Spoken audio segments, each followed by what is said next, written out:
Well, good morning. It's good to see everybody. I didn't really greet you when I was up here before. And so I know we've got some guests with us, so if I haven't had a chance to meet you yet, my name is Bill, and it's my privilege to serve as the lead pastor here at the table. Up here with me on the stage, I have Javier Santana, who is the lead pastor of Lugar de El.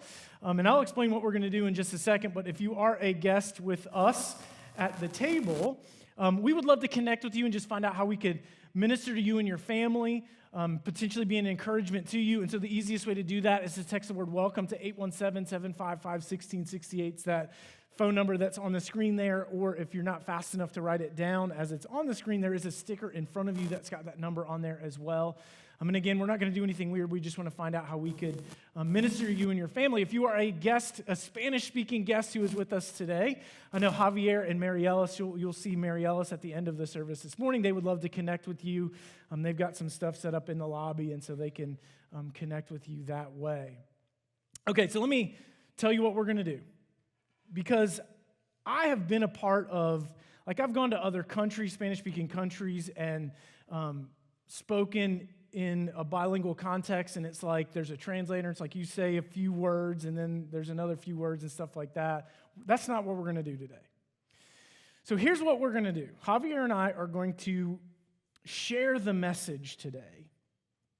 And I recognize what time it is, so don't worry. I'm not going to speak for 30 minutes and then have Javier speak for 30 minutes too, so it's not going to be an hour.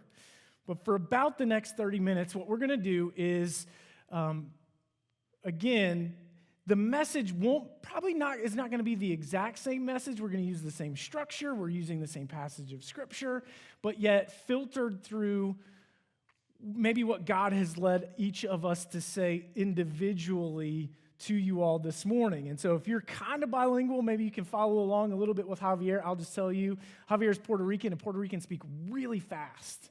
Listen, if you guys can do it, that's awesome.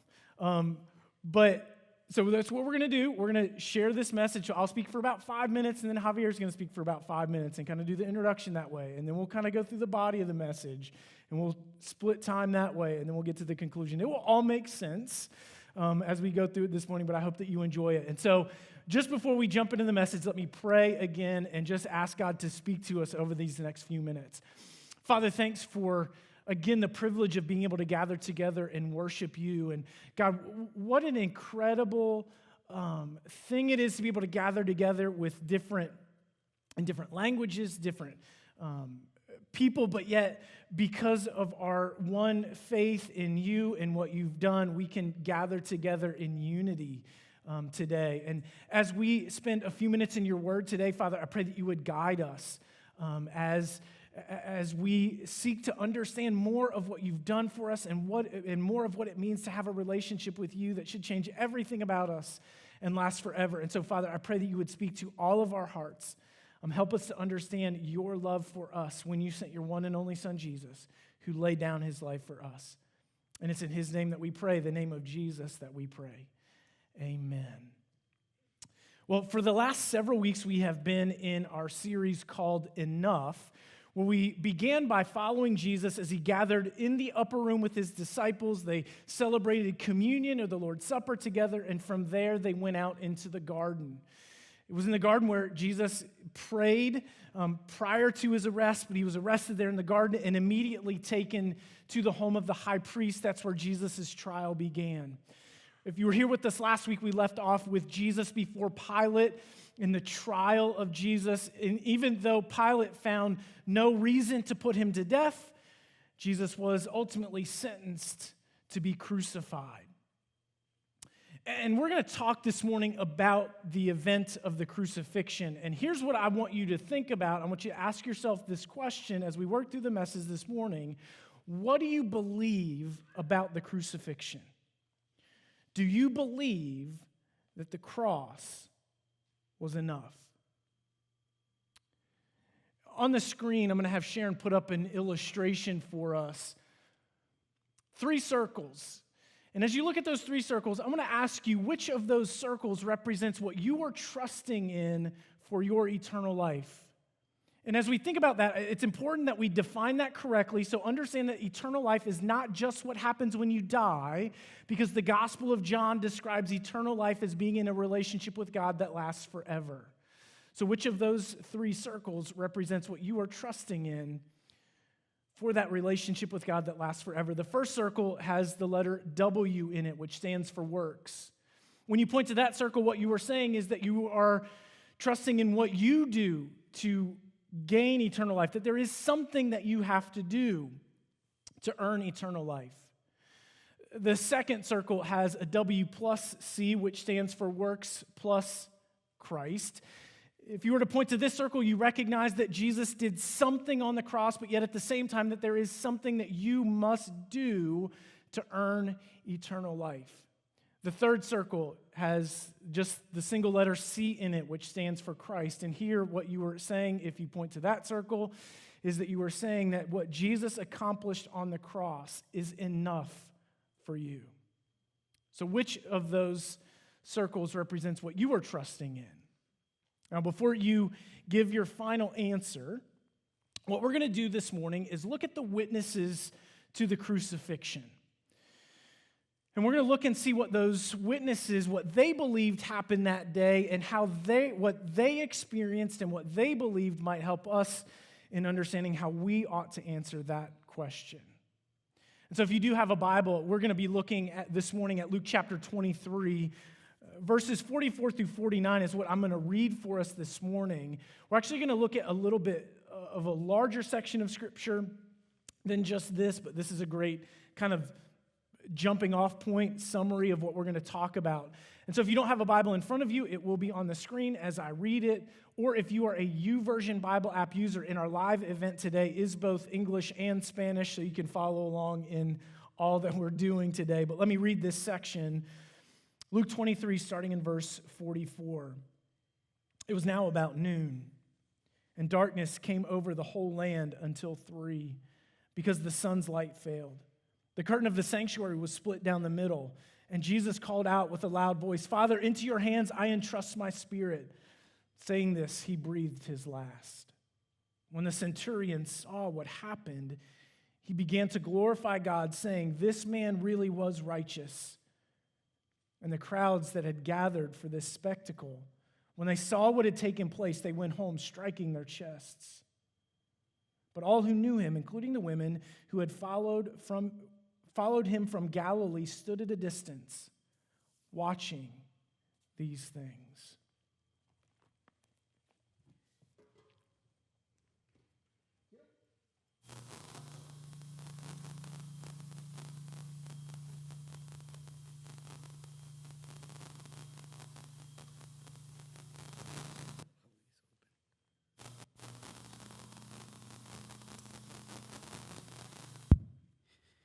Quiero compartir con ustedes hoy y quiero que pensemos en dos asuntos muy importantes que es para toda la humanidad.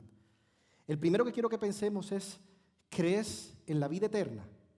Y cuando pensemos en la vida eterna, yo necesito que pienses, vida eterna significa vida después de la muerte. Para muchas personas, vida después de la muerte pudiera significar muchos pensamientos en la mente del ser humano y puede traer algunas confusiones. Versus para otros es el camino hacia la vida eterna, se encuentra en Jesús, es lo que el cristiano o el creyente cree. Ahora, permítanme por un momento traer a su conciencia un evento histórico hace más de 2000 años que cambió todo el pensamiento de la humanidad. Este evento fue la crucifixión de Jesús. Y justo en este evento vamos a analizar qué ocurrió y cómo eso trajo un nuevo orden de pensamiento a nuestra humanidad. La pregunta que nos debemos hacer para entender la crucifixión es ¿quién es Jesús? Para unos, Jesús fue un buen hombre. Para otros, Jesús fue un profeta, así como Elías o un libertador como Moisés. Pero para otros, los íntimos, los discípulos íntimos, en una ocasión le preguntan ¿quién es Jesús? Y le dijeron, tú eres el Salvador del mundo. En otras palabras, Él es el enviado de Dios, el cual traía y abría la puerta hacia esa vida eterna. Entonces yo te pido que hoy consideremos, así como lo consideró Juan en su evangelio, que la vida eterna comienza con una relación con Dios que dura para siempre. Y precisamente el segundo asunto que hoy quiero discutir contigo es entonces cómo alcanzar esa vida eterna. Hay 3 pensamientos populares para saber cómo alcanzar esa vida eterna. Y hoy quiero discutir con ustedes esos 3 pensamientos y el número 1 son las obras. Hay personas que piensan que por medio de las obras pueden alcanzar vida eterna. Esto significa que al final de nuestros días creemos que las cosas que hacemos bien van a superar las cosas que hicimos mal. El segundo círculo habla de las obras más Cristo. Esto lo que quiere decir es que Cristo hizo algo en la cruz del Calvario y que ahora a mí me toca hacer algo adicional. Esto es un pensamiento relativista. Y el tercero es Cristo, lo cual implica que Cristo en la cruz fue suficiente. Entonces, esto sería para el creyente una verdad absoluta. Pero te propongo que lo pensemos acerca de unos testigos. Esto le llamamos los testigos oculares, personas que estuvieron en el lugar de los hechos y pudieron experimentar lo que Jesús experimentó, pero sus vidas fueron transformadas. ¿Quiénes son estos testigos? Simón de Cirene. El segundo fueron 2 criminales que estuvieron en el lugar de los hechos, pero en esta vez crucificados por sus delitos. El tercero es un jefe de soldados. El cuarto son unas multitudes. Y el quinto son los seguidores de Jesús. Ahora, yo quiero que veamos estos testigos de la cruz como personas que conocieron a Jesús. Algunos de ellos los conocieron porque lo quisieron conocer, otros fue inevitable cruzarse con la cruz y sus vidas fueron transformadas.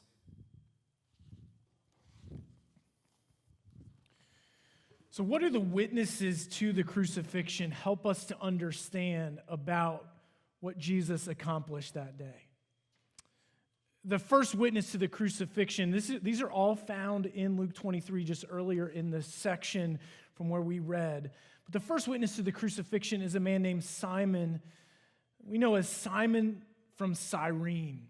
Cyrene was a country in Africa, likely in the northern part of Africa in modern-day Libya. And what exactly was going through Simon's mind that day, we're not really sure. We don't know if he had heard of Jesus prior to his encounter with him that day. If he did, we don't know what he thought about him. And it's entirely possible that Simon's encounter with Jesus was just a case of being in the wrong place at the wrong time. Because as Jesus was beginning to carry his cross to the place of his execution, he fell under the weight of that cross, and a soldier pulled Simon from the crowd and forced him to carry the cross of Jesus the rest of the way. And we actually don't really read much about Simon. We don't know how he interpreted all of the events that took place that day, what he thought about them. But we do know what he heard, because he was likely standing right next to Jesus when Jesus said to the women who were lining the streets, "Don't weep for me, but weep for yourselves and for your children." And so we really don't even read anything after the fact of the crucifixion, at least in Scripture. But tradition tells us something really interesting about Simon. It tells us that Simon went back to Africa proclaiming the good news about Jesus every day until he lost his life because of his faith.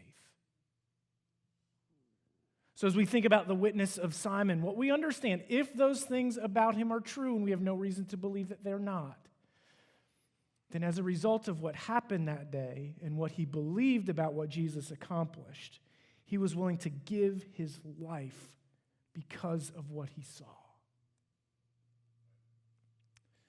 Second set of witnesses to the crucifixion are 2 thieves. When Jesus finally reached the place of his execution, he was hung on the cross between 2 criminals. And these 2 criminals had very different reactions to Jesus being there with him. As the crowd was shouting at Jesus and the soldiers were mocking him, one of the criminals joined right in. "If you're the Messiah, save yourself and us." And the second criminal responded very quickly, "Do you not fear God? We are getting what we deserve, but he has done nothing wrong, And then that criminal turned to Jesus and said, when you enter your kingdom, will you remember me? And Jesus said, today you will be with me in paradise. You got to understand the significance of this. Because here was a man whose wrong clearly outweighed the right, but because of what he believed about Jesus, he was able to enter paradise. Third witness is the witness of the centurion. It's where we started reading the passage this morning earlier. The centurion was a witness to everything that had taken place. Likely because of his rank, he's a Roman soldier in charge of 100 other soldiers. Likely he saw the whole proceeding from trial all the way through his execution. And did you notice what it said about the reaction of the centurion? Somehow, in light of all that he had seen that day, he came to the conclusion that Jesus was innocent. And it said in the passage that we read that he began glorifying God because he saw Jesus as righteous.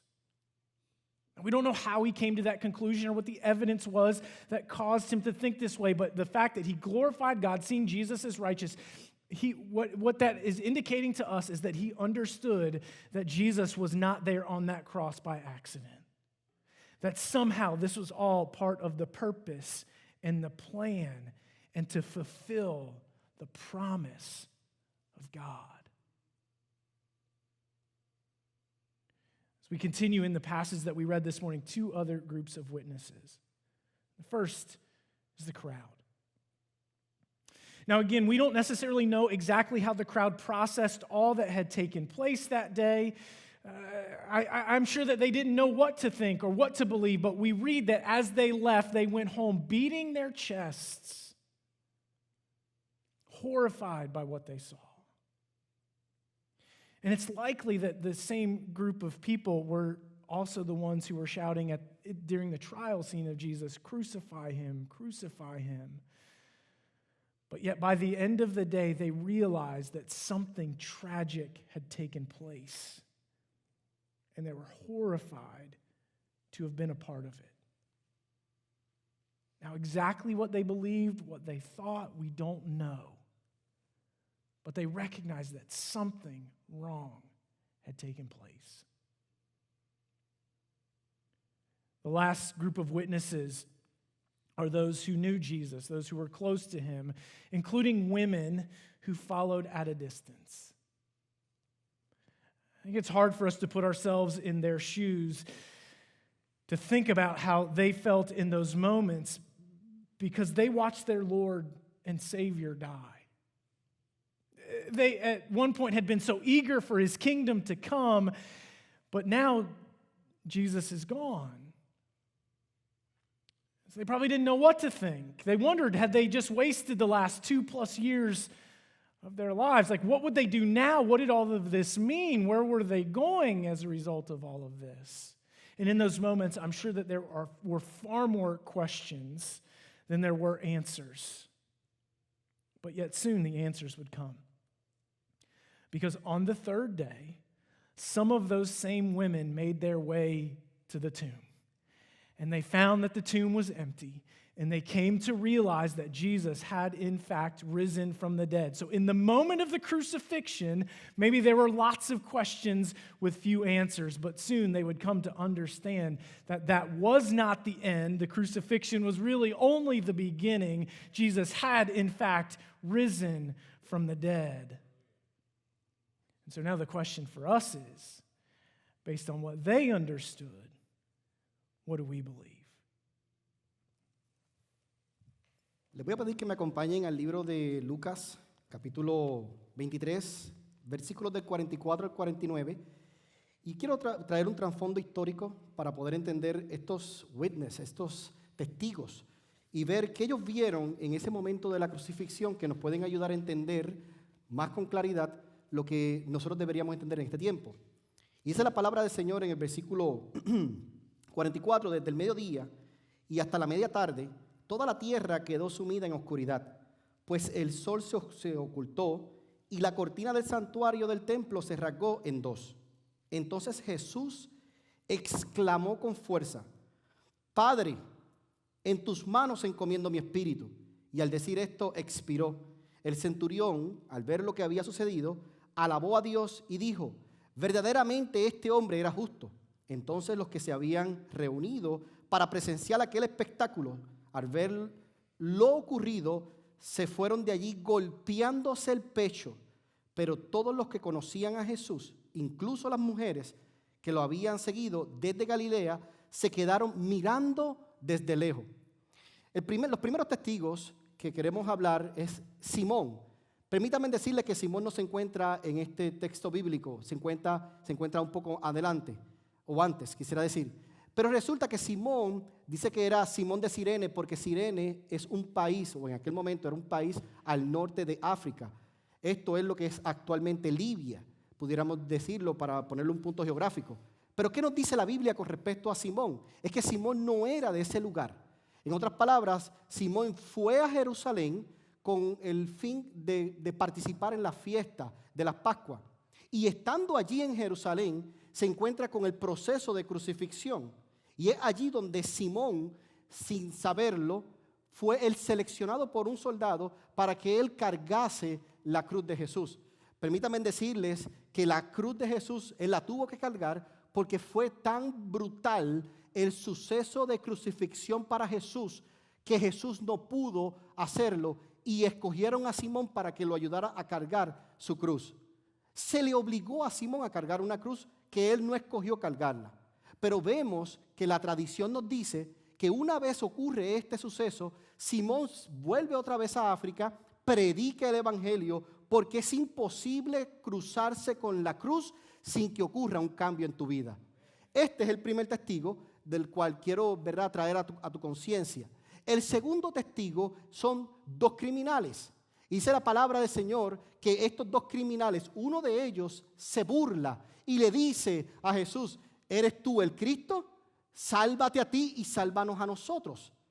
Pero el otro criminal lo reprende y le dice, no, estamos al punto de la muerte y todavía no te arrepientes. Estoy parafraseando un poco la escritura.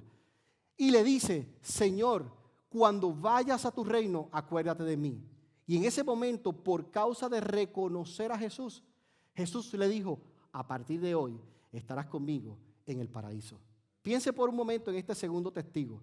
Por reconocer a Cristo, de un camino de oscuridad y un destino de oscuridad, cambia a un destino de paraíso.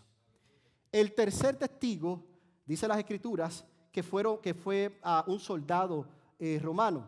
Este soldado romano vio todo lo sucedido antes, durante y después de la cruz, o el proceso de crucifixión. Pero la palabra enseña que al final, y es del cual leímos, él pudo glorificar a Dios. En otras palabras, él pudo reconocer que ese hombre que estaba siendo crucificado en aquella cruz del Calvario realmente era el Hijo de Dios y que en él había un cumplimiento para la humanidad. El cuarto testigo fueron las multitudes. Me llama la atención porque las multitudes estaban confundidas. Ellas estaban horrorizadas. Ellas se golpeaban el pecho. Esto significa que tenían dolor en su corazón. Y resulta que tenían dolor en su corazón porque no sabían si habían tomado la mejor decisión.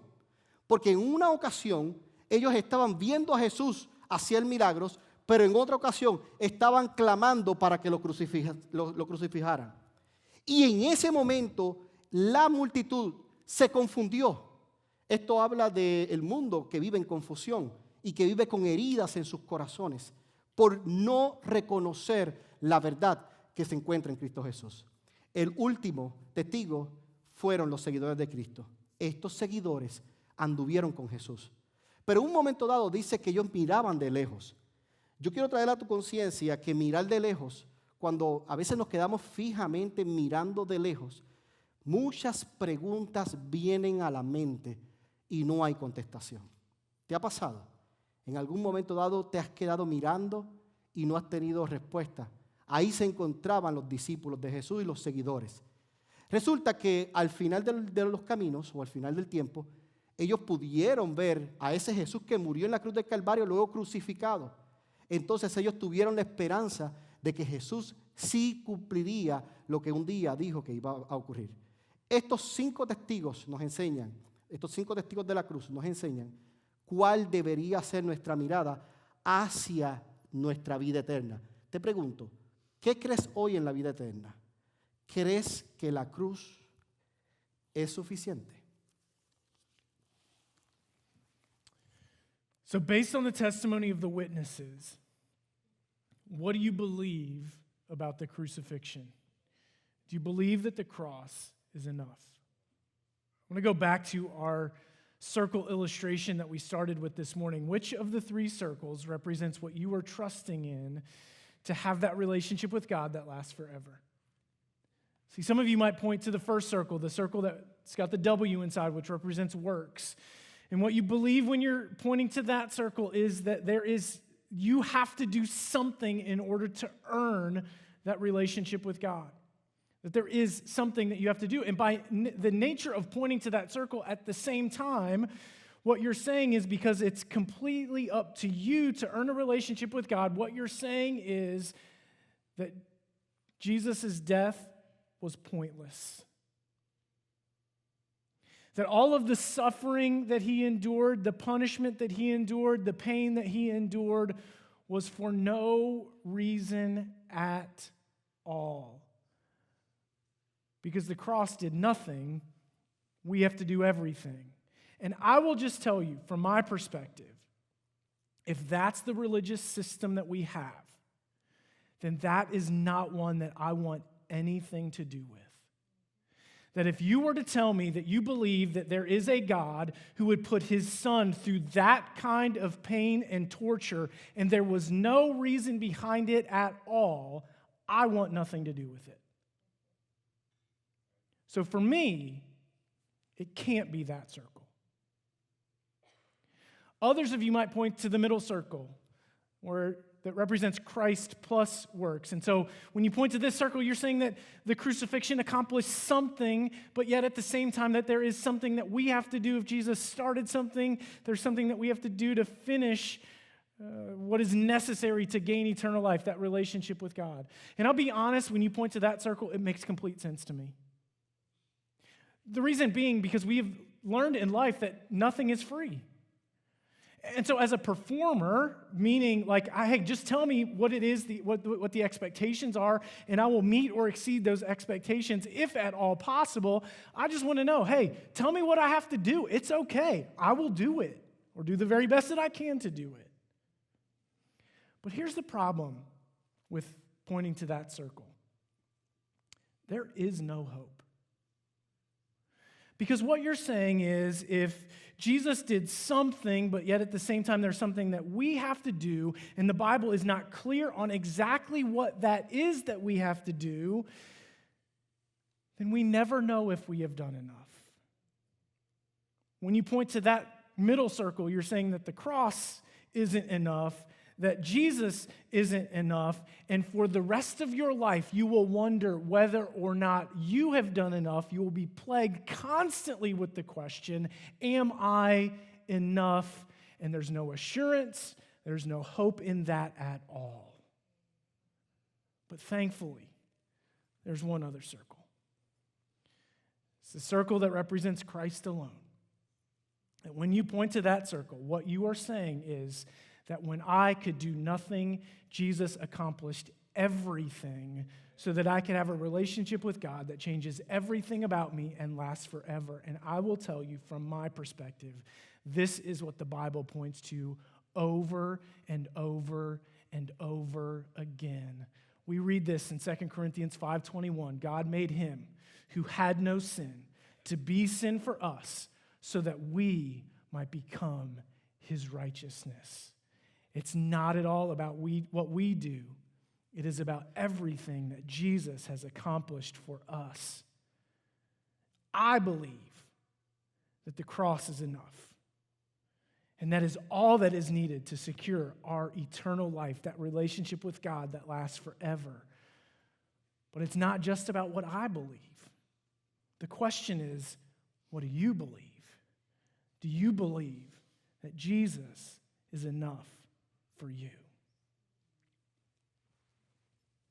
un panorama un poco más claro acerca de estos witnesses, estos testigos oculares de la cruz. Yo quiero preguntarte nuevamente, ¿crees en la vida eterna? Quiero preguntarte, ¿cómo crees que esa vida eterna se hace real en tu vida? Para esto quiero traer los 3 círculos que hemos estado mirando acerca de los pensamientos populares. Y el primer círculo habla de las obras. Las obras, en este caso, es pensar que aún la muerte de Cristo y en la cruz del Calvario, como fue tan atroz y cruel, pensar que no fue suficiente.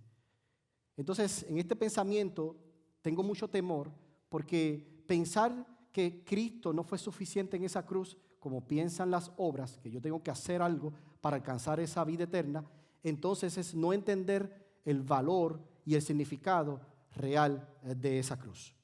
El segundo es las obras más Cristo. Y en este caso es cuando entendemos que Cristo hizo algo y ahora yo necesito hacer algo adicional. El problema de hacer algo adicional es que yo no sé cuándo yo he hecho lo suficiente para alcanzar esa vida eterna. En este punto donde se encuentran personas que no saben que no entienden cómo ellos pueden saber si son realmente salvos o no son salvos, no tienen vida eterna. Pero el tercero es Cristo. Y aquí, este punto quiero simplemente puntualizarlo. Y es que en Cristo es cuando yo entiendo que la obra de Él en la cruz fue suficiente. Cuando yo entiendo que Cristo fue suficiente. Cuando yo entiendo que Él es suficiente. Algo que me llama la atención de todos los witnesses, de todos los testigos, fue lo siguiente. Y algo que yo quiero traer a tu memoria antes de despedirnos hoy de este lugar y quiero que te lleves como pensamiento, es que estos testigos fueron transformados. Su manera de pensar fue transformada. Y yo espero que a partir de hoy, tu forma de pensar acerca de la cruz sea transformada. Romanos capítulo 12, versículo 12, escrito está: no os moldéis a este mundo actual, sino que sean transformados mediante la renovación de vuestra mente. Así podrán comprender cuál es la buena voluntad de Dios, agradable y perfecta. Pregunto, ¿crees en la vida eterna? ¿Crees que la cruz es suficiente? Si lo crees, oremos.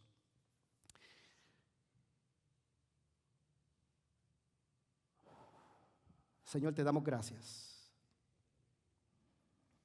Gracias porque tú moriste en la cruz del Calvario hace más de 2000 años. Gracias porque como aquel hombre criminal que estuvo a punto de llegar a la oscuridad, pero tuvo un reconocimiento y por causa de reconocerte, tú le abriste la puerta a una vida eterna.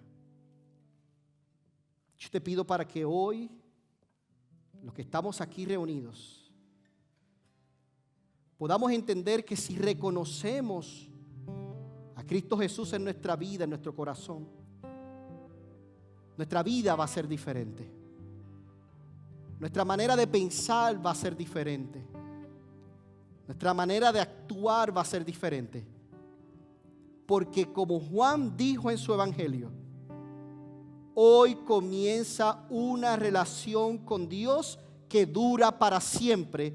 Esa para nosotros es nuestra vida eterna, Señor. Que te podamos conocer a ti como el único Dios verdadero y a Jesucristo como el Hijo amado tuyo. Gracias, Señor, porque creo que dije lo que me dijiste que dijera. Y gracias, Espíritu de Dios, porque tú eres quien tocas y transformas la vida hoy en este lugar.